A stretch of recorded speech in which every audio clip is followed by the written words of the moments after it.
Unleash your creativity with expert guidance.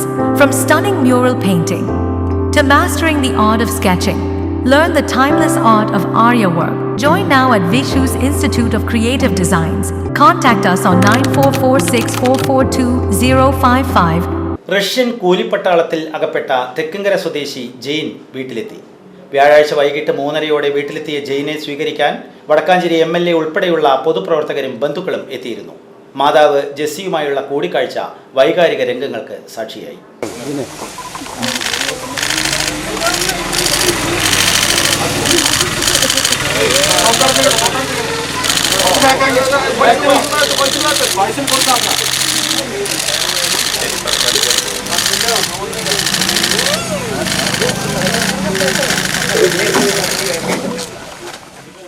Russian കൂലിപ്പട്ടാളത്തിൽ അകപ്പെട്ട തെക്കുംകര കുത്തുപാറ തെക്കേമുറിയിൽ വീട്ടിൽ കുര്യൻ ജെസി ദമ്പതികളുടെ മകൻ 29 വയസ്സുള്ള ജെയിൻ കുര്യൻ സുരക്ഷിതമായി വീട്ടിലേക്ക് മടങ്ങിയെത്തി. വ്യാഴാഴ്ച രാവിലെയോടെ ജെയിൻ റഷ്യയിൽ നിന്നും ഡൽഹിയിലെത്തുകയും അവിടെ നിന്ന് മറ്റൊരു ഫ്ലൈറ്റിൽ 11:10 നെടുമ്പാശ്ശേരിയിൽ എത്തുകയുമായിരുന്നു. തുടർന്ന് ബന്ധുക്കൾ നെടുമ്പാശ്ശേരിയിലേക്ക് പോയി വീട്ടിലേക്ക് കൂട്ടിക്കൊണ്ടുവരികയായിരുന്നു. 3:30 വീട്ടിലെത്തിയ ജെയിനെ സ്വീകരിക്കുവാൻ Vadakkanchery MLA Xavier Chittilappally, DCC president Joseph Tajet, മുൻ DCC president Jose Vallur, DCC സെക്രട്ടറിമാരായ Rajendran Arangath, NR Satheesan, Sunil Anthikkad, Vadakkanchery block Congress president PG Jayadeep, NR Sabu, panchayat member Sindhu Rajeev ഉൾപ്പെടെയുള്ളവരും ജെയിന്റെ അടുത്ത ബന്ധുക്കളും നാട്ടുകാരും ഉൾപ്പെടെ നിരവധി പേരും എത്തിയിരുന്നു. വീട്ടിലെത്തിയ മകനെ അമ്മ ജെസി നെഞ്ചോട് ചേർത്ത് വാരിപ്പുണർന്നത് കണ്ടുനിന്നവരുടെ കണ്ണുകളെ ഈർന്നണിയിച്ചു.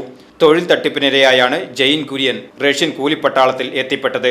ജെയിന്റെ ഒപ്പം റഷ്യയിലെത്തിയ സന്ദീപ്, ബന്ധുകൂടിയായ ബിനിൽ എന്നിവർ യുദ്ധമുഖത്ത് കൊല്ലപ്പെട്ടിരുന്നു. ഇതിനിടെ ഡ്രോൺ ആക്രമണത്തിൽ പരിക്കേറ്റ ജെയിൻ ആശുപത്രിയിൽ പ്രവേശിക്കപ്പെടുകയായിരുന്നു. 2 ശസ്ത്രക്രിയകൾക്ക് വിധേയനായ ജെയിന്റെ ആരോഗ്യനില മെച്ചപ്പെട്ടതിനെ തുടർന്ന് വീണ്ടും യുദ്ധമുഖത്തേക്ക് അയക്കുവാൻ റഷ്യൻ സൈന്യം ഉത്തരവിട്ടിരുന്നു.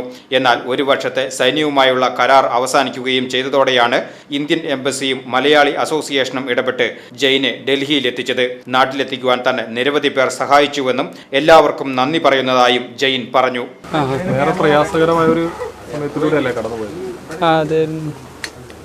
ആകെ എന്ത് ചെയ്യണമെന്നറിയാതെ ആ അവസ്ഥയിലായിരുന്നു ഉണ്ടായിരുന്നത്. തിരിച്ചു വരാൻ കുറേ പേര് സഹായിച്ചു. കുറേ പേരുടെ സഹായം കൊണ്ടാണ് തിരിച്ചെത്തിയത്.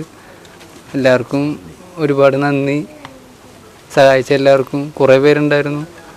എല്ലാവരും പേര് പറഞ്ഞ് ഒത്തിരി പേരുണ്ടായിരുന്നു. എല്ലാവർക്കും ഒരുപാട് നന്ദി. തിരിച്ചെത്താൻ സഹായിച്ചതിന്. എത്താൻ പറ്റുമെന്നൊരു ഉറപ്പുണ്ടായിരുന്നില്ല. അങ്ങനത്തെ ഒരു സ്ഥലത്തായിരുന്നു. അവിടുന്ന് തിരിച്ചെത്താൻ പറ്റി. ഒരുപാട് നന്ദി എല്ലാവർക്കും. ഹോസ്പിറ്റലിൽ നിന്ന് ഇന്നലെ വൈകിട്ടായിരുന്നു റിലീസായിട്ടുണ്ടായിരുന്നു. എന്നിട്ട് ഇന്നലെ ഉച്ചയ്ക്ക് റിലീസായി. എന്നിട്ട് എയർപോർട്ടിലേക്ക് വന്നിട്ട് അവിടെ നിന്ന് വരികയായിരുന്നു ചെയ്തിട്ടുണ്ടായിരുന്നു. ക്യാമ്പിലേക്ക് പോകാനായിരുന്നു പറഞ്ഞിട്ടുണ്ടായിരുന്നത്. അപ്പോൾ എംബസിയും മലയാളി അസോസിയേഷനും സഹായിച്ചു. അതുവഴി നേരെ എയർപോർട്ടിലേക്ക് വന്നിട്ട് അങ്ങനെ വരികയായിരുന്നു ചെയ്തിട്ടുണ്ടായിരുന്നു. പെട്ടെന്ന് തീരുമാനമായിരുന്നു ചെയ്തിട്ടുണ്ടായിരുന്നു. പിന്നെ അവർ കൊണ്ടുപോകുന്നായിരുന്നു പറഞ്ഞിട്ടുണ്ടായിരുന്നത് തിരിച്ചവിടേക്ക് തന്നെ. അപ്പോൾ പിന്നെ മലയാളി സമാജത്തിൻ്റെ ആൾക്കാരായിരുന്നു യാത്രാ സൗകര്യമൊക്കെ അവർ ഏർപ്പെടുത്തി തരുകയായിരുന്നു ചെയ്തിട്ടുണ്ടായിരുന്നത്. ടിക്കറ്റും അവർ തന്നെയായിരുന്നു അറേഞ്ച് ചെയ്ത് തന്നിട്ടുണ്ടായിരുന്നത്. ഒരുമിച്ചായിരുന്നു പോയിട്ടുണ്ടായിരുന്നത്. 2 പേരും ഒരുമിച്ചായിരുന്നു. അത് കഴിഞ്ഞപ്പോൾ 2 ടീമായിട്ട് പുള്ളീനെ മാറ്റുമായിരുന്നു ചെയ്തിട്ടുണ്ടായിരുന്നു എൻ്റെ അടുത്ത് നിന്ന്. അത് കഴിഞ്ഞ് പിറ്റേ ദിവസമായിരുന്നു ഞാൻ പുള്ളിയുടെ മൃതദേഹം കണ്ടത്. രാവിലെ കണ്ടപ്പോൾ ബോഡി മുഴുവൻ മരവിച്ച് കിടക്കുകയായിരുന്നു. റോഡ് സൈഡിലല്ല, ഒരു കാട് പോലത്തെ ഏരിയ ആയിരുന്നു. അവിടെ കാണുക ചെയ്ത് കമന്ന് കിടക്കുകയായിരുന്നു.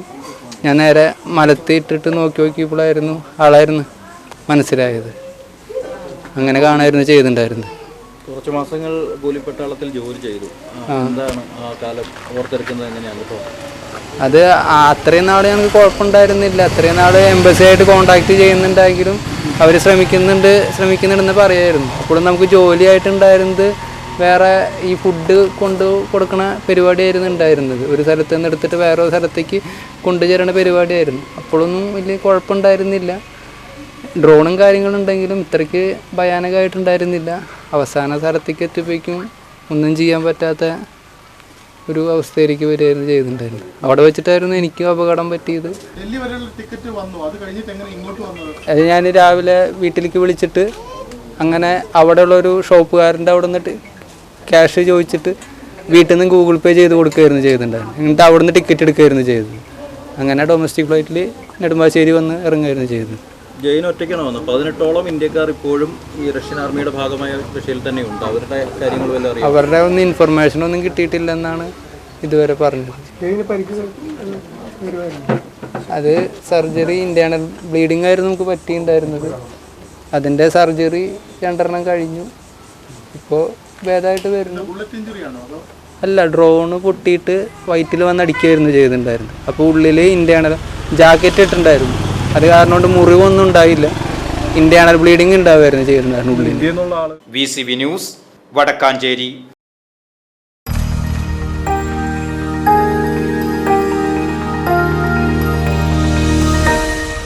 You are watching VCV News.